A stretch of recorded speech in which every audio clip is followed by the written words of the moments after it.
We're coming to you, Al and Phil, from New York City. Believe it or not, Dad, would you have ever thought from the river to New York City for a live sign event from HarperCollins? It's been something of a culture shock to the old man here, but there's throngs of people. I don't know where they're going, and I wonder where they sleep.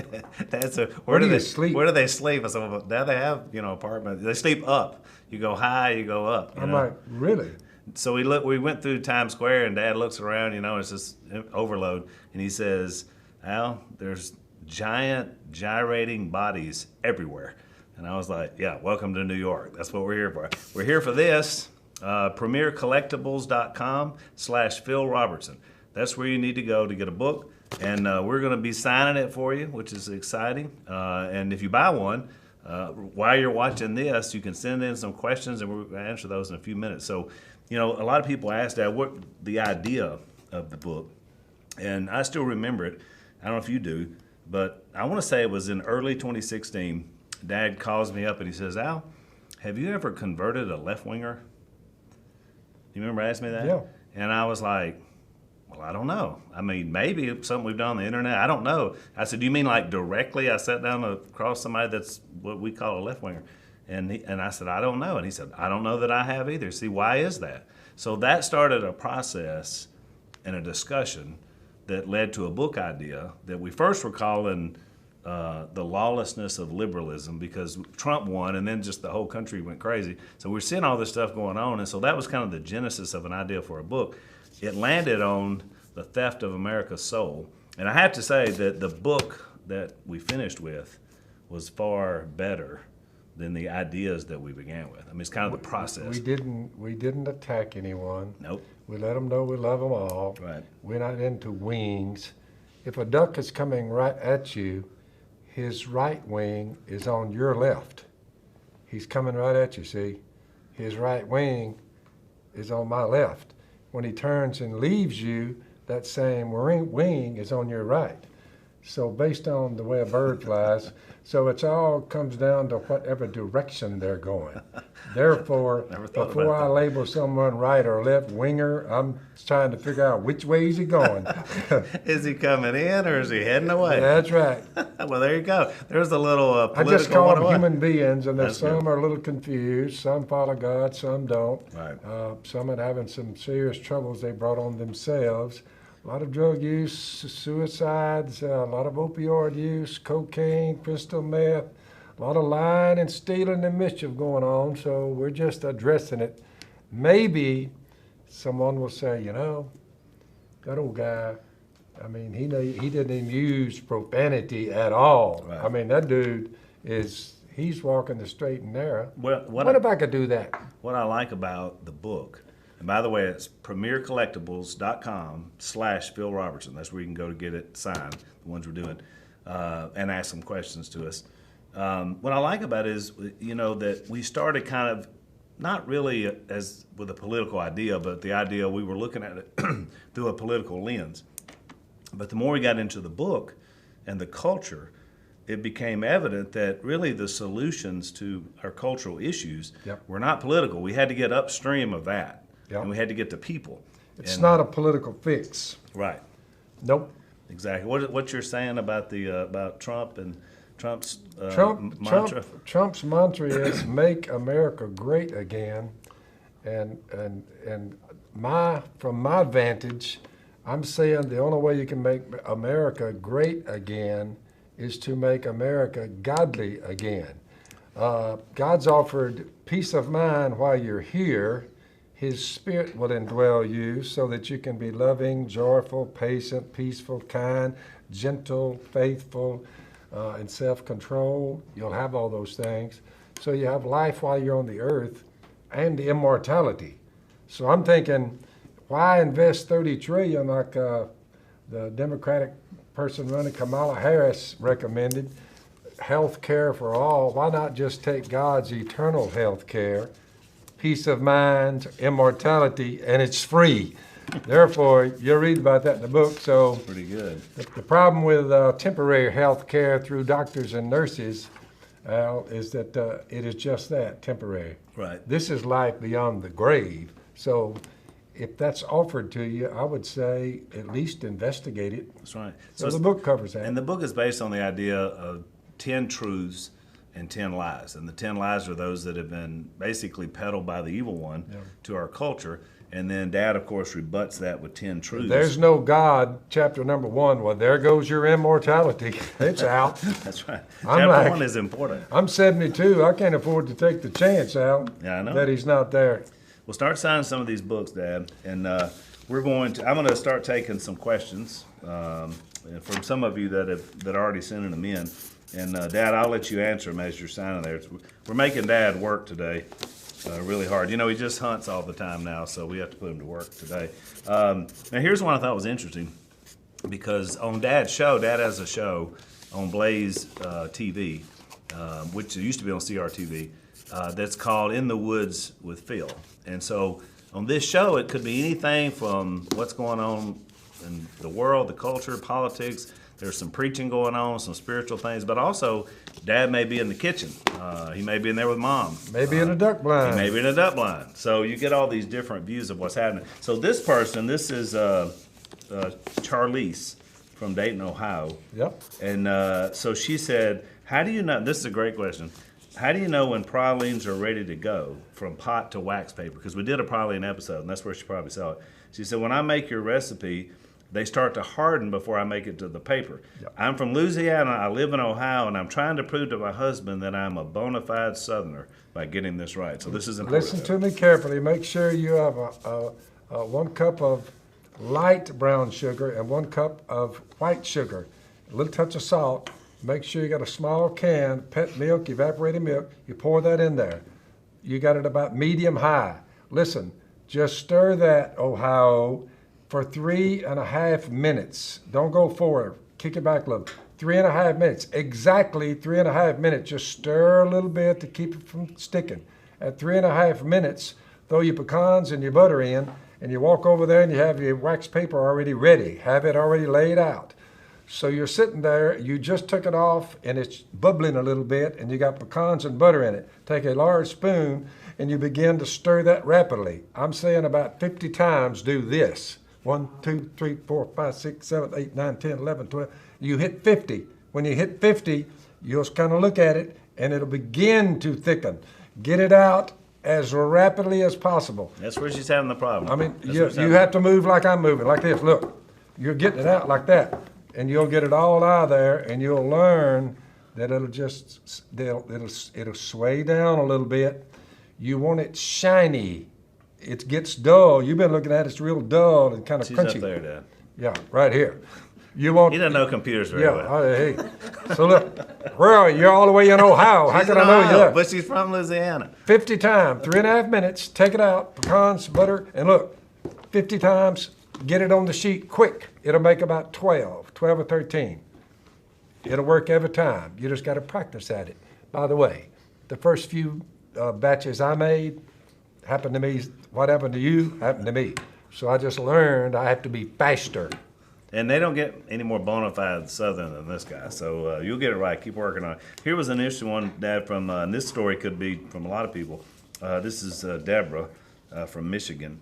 And she says, Phil, you baptized me in your church in 2017. Wonderful. And she said it was the best day of her life. She's been walking in Jesus ever since. She said, thanks for the house church invitation that night and everything it's done for my soul. I got married so as to walk the way that Jesus told me to just 2 months after being baptized. So she said, thanks again. And her What's that girl's name? Deb White. Deb and Blaine. Yep. Deb and Blaine. Deb, you and Blaine, hey, you were very wise to come down there. You've been born again. You have life and immortality. Therefore, love God, love your neighbor. And we've had some others that come from Ohio up your way. Where was she from? Michigan. Michigan. We've had some from all over the United States. Y'all are just a few. One of these days we'll all get together and we'll all come together because I've baptized so many. There's been like a lot. So we'll bring all of us together and look around. We're like, man, this is cool. So I always say the great reunion in heaven's going to be in the southeast corner. That's yeah, where we're going to be. if I don't see you before we get to heaven, I'll know you when you get there. We'll come visit you in the north. Jack from Baytown, Texas, wanted to know, when did you accept Christ and when were you baptized? I was 28. I'm 72 now. I ran with the wicked the first 28 years. I've been with the godly the last 44. Trust me when I tell you, the last 44 have been way better than the first 28. Don't forget that. Here's a good one from Ronald from Ohio, another Ohioan. He said, would you ever consider becoming a politician, perhaps president? I don't think they're ready for me. Mom just snorted off camera, by the way. If you wonder what that snort was, it wasn't a horse loose here at HarperCollins. Spiritual warfare is rough enough. I did preach the gospel to President Trump while he was running for office, and I had it in my pocket. So I reached in my pocket, and I said, Donald, whatever happens, don't forget this. And I showed him the gospel in hieroglyphic form, a cross coming out of the air, God becoming flesh 2019 years ago. He died on a cross, I said, for Donald Trump's sins. I said, Donald, do you have sins? He said, oh, yeah. So I know he's an honest man. I said, they put him in a tomb. 3 days later, he's up from the grave. That solves your physical death problem. Went back into heaven, and one day he's coming back. You better be ready. Therefore, that's the good news. That's what I handled to Mr. Trump. And I would never entertain the thought of getting into political warfare, because spiritual warfare is enough for me. It's brutal out there. I love them all, even if they don't love me.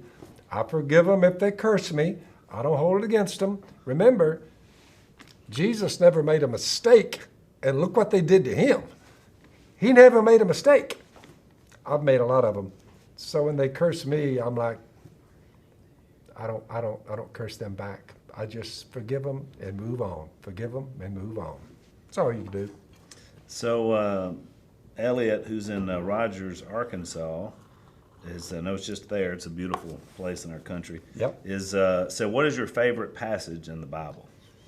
I'll tell you, let's see. I love Romans 1:16.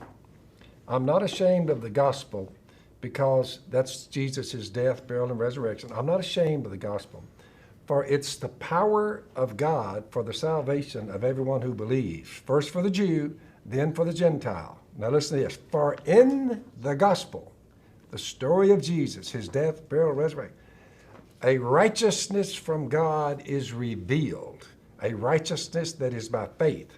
As it is written, the righteous will live by faith. What a wonderful text that shows you how Jesus saves you by being sin for you, dying on a cross, resurrection, solved your physical death problem. You have eternal health care with him, and it's free. Pretty good deal. Pretty good deal. So if you're just tuning in and checking us out on Facebook or somewhere, we're here to talk about The Theft of America's Soul. It releases everywhere tomorrow, so we're getting a little jump start tonight. You have an opportunity if you go to premiercollectibles.com/Phil Robertson to get a signed copy. We're excited about that, and to ask questions that we might get to answer here tonight. So we're having fun. We've been doing interviews around New York. We got more coming up tomorrow, so kind of be on the lookout. It's going to be a little bit of Phil everywhere the next few days. I'm trying to help y'all. I'm trying to help you so you won't be on drugs and you won't get out there and kill yourself, and you quit lying and quit stealing and carrying on and marching with signs over your head and all this crap. Look, I'm trying to help you out here. Love, joy, peace, patience, kindness, goodness, faithfulness, gentleness, self-control. That's what I'm hoping you will turn to God. God is good. And if you turn to God, you will be good. I've been there. I've been evil before. I turned to God, now I'm good. It can happen to anybody. What is Todd from Georgia said, what has been the greatest lesson that life has taught you? Learning how to forgive. Learning how to forgive is the greatest lesson God has taught me. So, because who is the stronger man? The fellow that gets cursed and he curses back? The fellow who gets cursed and slammed and he curses and slams back? The person who gets cursed and he walks away and he's bitter because some guy cursed him for no reason. And he's bitter about it. Which is the stronger person? The one that retaliates or the one that just forgives and moves on? They'll never lay a glove on you. They can curse you, but you just go right on and say, forgive them, Lord. Forgive them. Remember, when they nailed Jesus to the cross, his final words were, forgive them. That's right. They brutalized him, nailed him to a tree, and he's still forgiving them. That's the greatest lesson I've ever learned. And you know, Dad, you remember in Luke 7, when Jesus was there and he was at Simon the Pharisee's house, and you remember the woman was there and she was crying on his feet, and she was wiping his feet with her tears. Yep. And he told Simon something that's amazing. Luke 7, he said, to the person who has been forgiven much, they will love much.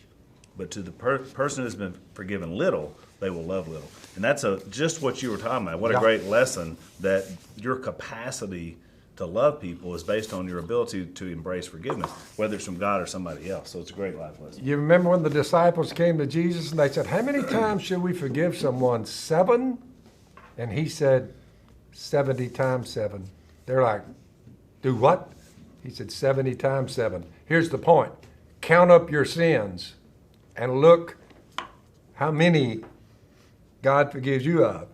Well, if God can forgive you of hundreds, if not thousands of your own sin, you're like, I need to be good at forgiving people when they sin. Look what's the forgiveness he's extended toward you. 70 times 7.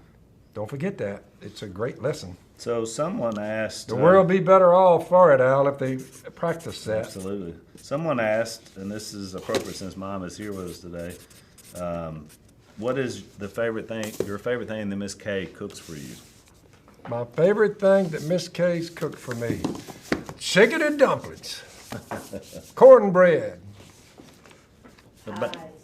Mom said pies. What about pies? Oh, her pies, her famous pies. Miss Kay is a wonderful cook.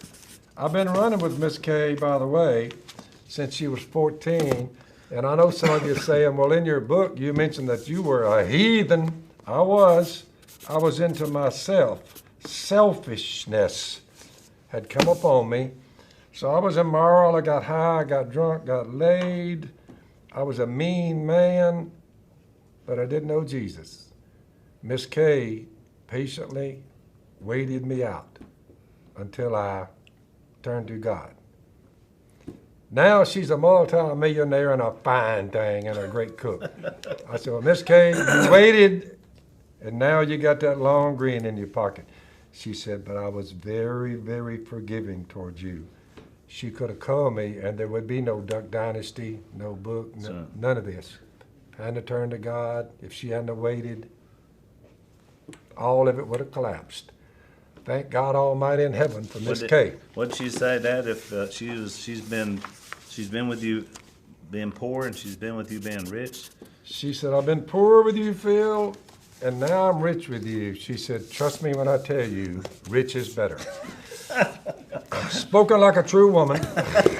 So we're here talking about the book. If you're just catching on to this, The Theft of America's Soul. You can go to premiercollectibles.com/Phil Robertson, and you can purchase one. As we're speaking here, we're going to be signing books that will come to you, and you also get an opportunity to send in some questions. All right, so we're going to do this, Dad. It's called 22 Minutes in 22 Questions. Do we do it now? Okay. 22 questions in 2 minutes, which means no expounding. You just got to give us your answers. So this will be great for the audience because these will be things they've always wondered, I'm sure. Where were you born? Vive in Louisiana. Who would you want to play you in a movie? Clint Eastwood. That's pretty good. Pretty close. See, we got to do that quick. All right, I'm at it. What was your first job? Picking cotton. What is your biggest fear? My biggest fear.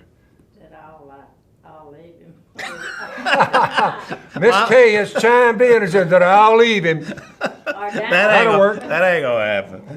It used to be game wardens, but no more. Yeah. Who makes you laugh the most? Old Si makes me laugh the most. That's hilarious. Si's famous line is, boys, I've always acted like an idiot. He said, but I never thought I'd run upon a bunch of fools who'd pay me to act like an idiot. He said, but I found them, A&E. And I'd say number 2 would probably be Miss K, because Mom Yeah. makes him laugh too. What is the one thing you need to have in your fridge at all times? Ice, I guess. Because she always used to say when I was growing up, Mom should never run out of ketchup. And what was the other one? Never run out of Toilet paper. ketchup or toilet paper. Yeah, I said, make sure you always have plenty of that to go around. What is your greatest accomplishment? My greatest accomplishment, when I ran up on Jesus Christ and decided, I mean, seriously to follow him. Remember, following Jesus is only difficult if you don't decide to be all in. It becomes difficult then if you're hedging. If you say, I am done with evil and wickedness, I will bow my knee to you. If you do that, it's a lot easier then. Don't forget that. So this is 22 minutes and 22 questions Hey, in hey. 10 minutes. Who is your most interesting person that you've met recently?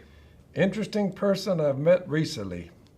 I don't know, some redneck on the side of the road Well, there you had a go. flat tire. He told me that he had 13 or 17 confirmed kills, deer kills, with his pickup truck.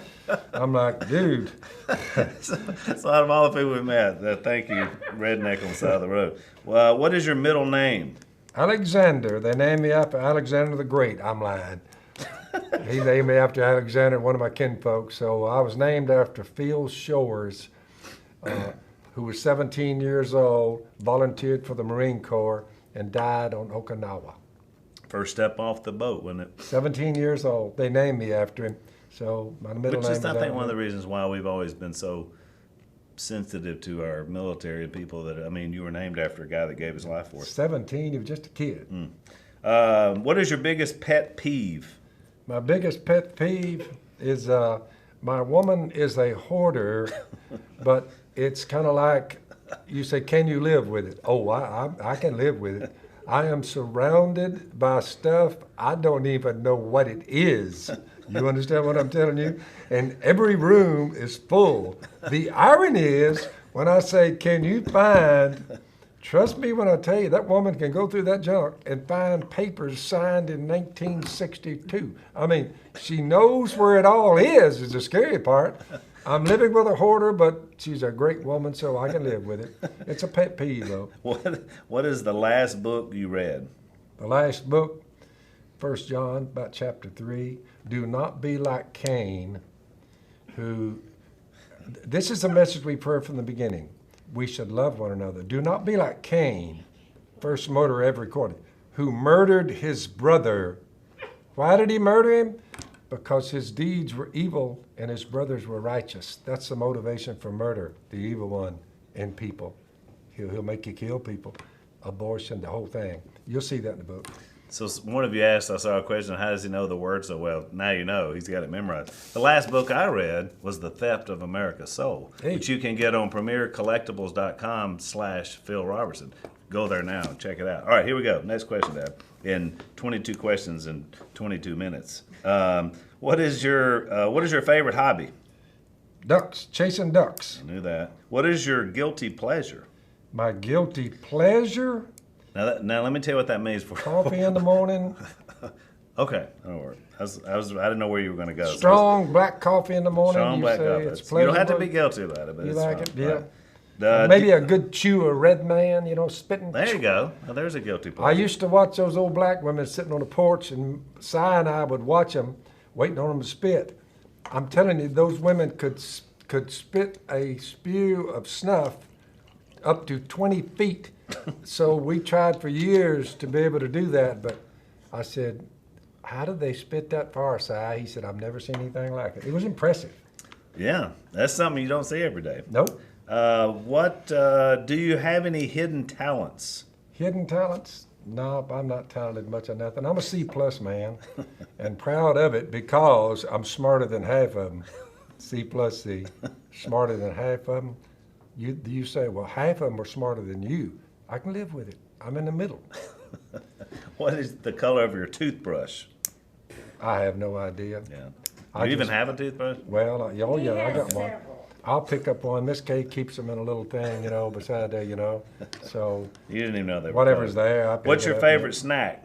Favorite snack? I eat a lot of fruit and nuts, peanuts. That's right. And Fruit and nuts. beef jerky. Beef jerky, fruit, nuts. It says, how do you take your coffee? You already said that. Black and strong. Yeah, it's out of control. It's that black coffee. This is good coffee. The old guy made $1 billion at it. As you say, how'd he do it? He put a lot of coffee grounds in with the water, just to put more grounds. Now it's black. I'm like, that dude, he made $1 billion. All it did was add more coffee. Most coffee you get is brown water. But this dude come along and said, let's put some more grounds in there. Billionaire. What is the last movie you saw in a theater? Oh, yeah. Goes back years, Miss Kay. Saving Private Ryan, I know. Saving Private Ryan, I believe that was the last one. I don't go to the movies that often. That was 15 years. You got to 20 years ago. remember, in my particular line of work, spiritual warfare, you say it pays for you to stay back a little. So I'm down there. I'm staying back just a little. What's the last gift that you gave to Miss Kay? The last gift I gave to her, when she stood over my bed and I felt the presence of someone standing over me, and I opened one eye and she was standing there and she said, I said, like, how you doing? I don't know what you want. She said, Phil, do you love me? And I said, yeah. She said, write it down. I said, all right, I'll write it down. So I went on back to sleep. Well, the next morning I got up to fix me a cup of coffee and I walked in there and on my chair was a blank sheet of paper and a pen on top of it. And I looked and I said, that was that thing last night. She wants me to write down. So I got my pen. I said, I love you. I always have. I always will. She takes that and tapes that to right above her where she sleeps on the bedpost. She taped that right above where she sleeps. So I deducted from that when God made a woman, he made a very strange creature. I just live with one and make the best of it. You know what I'm saying? Actually, yours might be the stranger. What cause is dear to your heart? Jesus Christ, number one. Jesus, number one. Hey, what is wrong with Jesus? That's what I want people to tell me. Where did he go wrong? And I researched him. I just can't find anything wrong with him. You count time by 2019 years since he showed up. He had to have done something big to count time by him. They're not going to count time by me or you, but they count time by Jesus. I wonder why. Life and immortality. Think about it. You're like, God fixed it so you can't run from him. You're counting time by him. What is number one on your bucket list? Number one on my bucket list, to make it out of New York City in one piece. And that's soon that bucket list is coming up. And the last one, where do you want to go that you've never been? How about let's go heaven? I've never been there, but I would love to tour that. We're going to. That is why I get up in the morning and I look to my right and my left and I see evil and I see good. I choose good. By the way, make it your ambition. Listen to this. This is the text Paul wrote to the Thessalonians. Make it your ambition to live a quiet life. That's me. This is hectic here, see. New York, but you say overall, quiet life. Mind your own business. Good advice. I've never owned a cell phone. I'm not into your business, whatever you're doing. I'm on the cell phone. I'm on the computer, but I've never owned a cell phone nor a computer.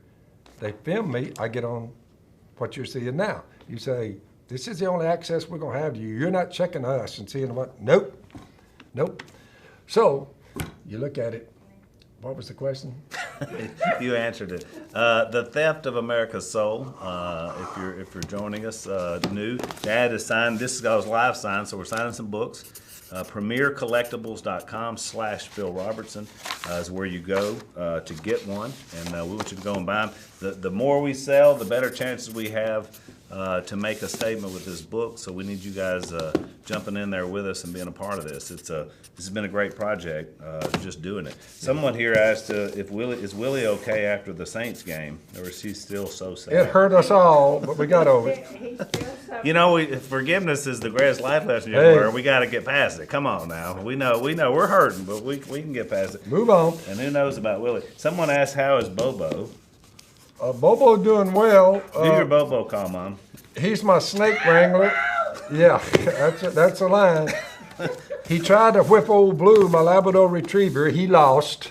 So Bobo's doing all right. He jumped on Miss Kay's leg, cut a big gash in her leg. That took 2 months to heal. So he's a little rambunctious at times. But he's my snake wrangler. He has over 20 snake kills, poisonous snakes. He gets out in the yard, he's prowling, and he's helping me. That, and if you slip up in my yard at night, you cannot get by him. He's gonna bark at you. You don't wanna slip up in my yard. If you want a Bible study, call or something, but don't be coming out my yard with a weapon, see? No, don't do that. Not a good. Bobo, let me know you're on the premises. Good to see all of you. So, premiercollectibles.com/Phil Robertson. I don't know how long they have the opportunity to get them. Does that just keep going? Okay, good. So you can keep going. We're going to keep signing books. We're going to make sure that you get one if you want one. Anything else that we need to talk about? You good to go? So we're going to sign off. We've got a few more things to do in New York City. Talking to our old friend Sean Hannity later on. So, you know, it's a great opportunity for us to be here, really is. We appreciate it. We make fun of New York because it's so different from where we come from, but all of our opportunities for books, for our television show, for everything came from here. So we are grateful that there's some good folks here that They're take just care of us. people. That's right, exactly. So don't forget, Theft of America's Soul releases tomorrow, but you can get one tonight. premiercollectibles.com/Phil Robertson, and we will even, or Dad will even sign it for you. So thanks for tuning in. We'll catch you next time.